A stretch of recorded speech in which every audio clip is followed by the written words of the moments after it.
Josh, What's up, man? how you feeling? Cloud nine. It's been a few minutes since your fight, man. How did you feel about your performance? I got a lot to work on. I did again what I told myself I wasn't gonna do. I hit him really hard, had him wobbled, and instead of finishing him like I know I can on the feet, I shot in for a takedown. So, man, I gotta break that habit. I'm a knockout guy. I don't shoot. I don't know why I'm doing that. What do you think that is? Like, what is that habit that you keep doing? Man, if I knew, I'd tell you. I don't know. What was the game plan coming into this fight? The game plan was go out there and be Josh Fremd. There was no thought process. There was no actual game plan. I'm going to do this, that, and the other. I wanted to revert back to who I was in LFA and what got me here, and that was putting people out, putting people to sleep, just being violent, being the Josh Fremd I know I can be, and that was it. How much pressure did you have on your shoulders this camp? You know, maybe fighting for your job. Like, what was the pressure? Oh, let's be real. I was fighting for my job. I still am fighting for my job. Believe it or not, there was absolutely no pressure on myself this time. My first fight I took on 8 days' notice, and I felt amazing when I was in there. Obviously, I wasn't in great shape. Because it was short notice. My second fight against Trayshawn, you know, I felt like I gave him a Christmas present because I put so much pressure on myself. I thought for sure if I lose this, I'm out, I'm done.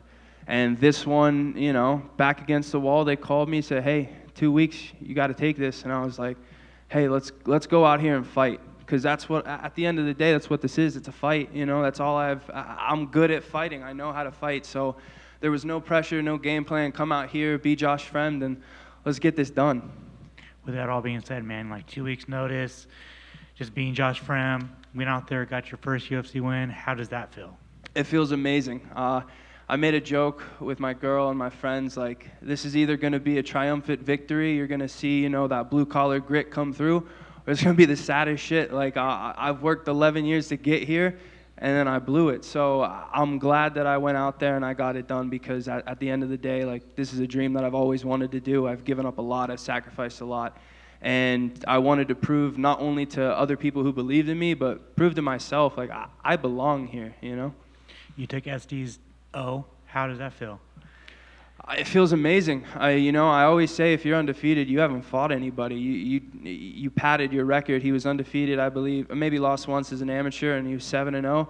He didn't fight anyone. All the people that he fought were not me. They were not as good, as tough, or as talented as I was. So I had no doubt in my mind I was going to get this done tonight. How did you, like in there, his striking, right? He hit you a couple times.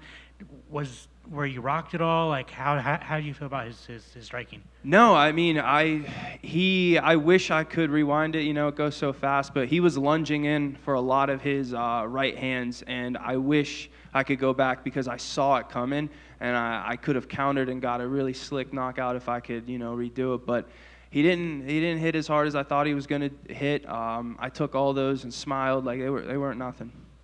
You said that you know you're going to get back to practice, help your teammates out. When would you like to return? You know, I would like to get back in here as soon as possible. I'm gonna meet with my coaches, my manager, and we're gonna find something down the road. And I'm gonna get back in here, and you're gonna see a better version of Josh Fremd. And finally, talk about the Pittsburgh Steelers, man. What's your outlook on them? Hey, Kenny Pickett is gonna lead us to the promised land. George Pickens is that dog, you know what I'm saying? So, hey, Steelers, Yins need a kicker. I was a pretty good kicker. Let me go help out. Congrats, man. Appreciate it. I've just got one from over here from Kevin Ioli. He wants to know why you can be a Pirates fan. How's it possible that there are Pirates fans? Huge baseball fan. I grew up playing baseball. My dad was in the minors for a little bit. Just hometown, like I love the Pirates. I was a huge Jack Wilson, Jason Bay fan growing up. Man, the Buccos are my team, and I believe they're going to get it done eventually, hopefully in my lifetime. You know, when I was in college, they had a nice little run. We got Kutch back, so hey, if I can go throw out the first pitch sometime this year, that'd be pretty cool. you said you didn't really have a game plan, but mentally, like the mental preparation going into there against a guy who's undefeated, like you said, you looked at his record and you go, well, look, I'm better than anybody's fought, right? So the idea is to get in there and just pressure him, right? Because he seems like a kind of a bully type of fighter, a guy who hasn't really been through adversity, but if you bully the bully, you know, he kind of will fold under the pressure, and I felt like that's exactly what we saw. Yeah, I mean, that's exactly what I thought as well. He hasn't fought anyone who put him on his back foot. He hasn't fought anyone who was willing to punch him in the mouth, you know. So I wanted to go out there and put it on him. My teammate, Alex Hernandez, sent me one of the best pre-fight texts I've ever had in my life, and just telling me to believe in myself, you know, in short terms, believe in myself. And the entire time in the back, the entire time this morning, I kept telling myself, I can, I will, I belong here, and I can do this. Lightweight Alex Hernandez from San Antonio? Correct. That's one of my old teammates, one of my old coaches. That's a great dude. Great dude. I had one more question for you. Oh, yeah, so we see this a lot, you know. I mean, you've got decent amount of experience, and then you have the undefeated prospect who they're obviously trying to kind of build up. Did you feel a little bit like they were trying to put you together, like get you in there on a 2-fight losing streak, maybe have this guy, like, you know, make an example out of you? Hey, from where I come from, I know what a setup looks like. And I know they were trying to set me up, push this kid along. That's not going to happen on me. Who do you got your eye on in the division next?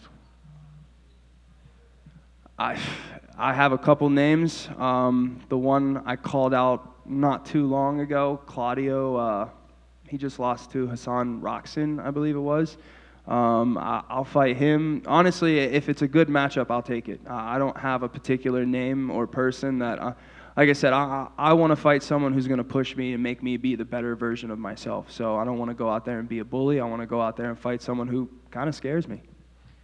And last thing, you said that you were actually surprised that, you know, the punches were, you know, he didn't hit as hard as you thought he would. I thought there were a lot of surprises, too. He never really seemed to get going. And again, I think it probably was because of the way that you pushed the pace coming right out of the gate. But, I mean, just everything about his whole arsenal just didn't really look like, he just looked flat. I mean, what really surprised you in there?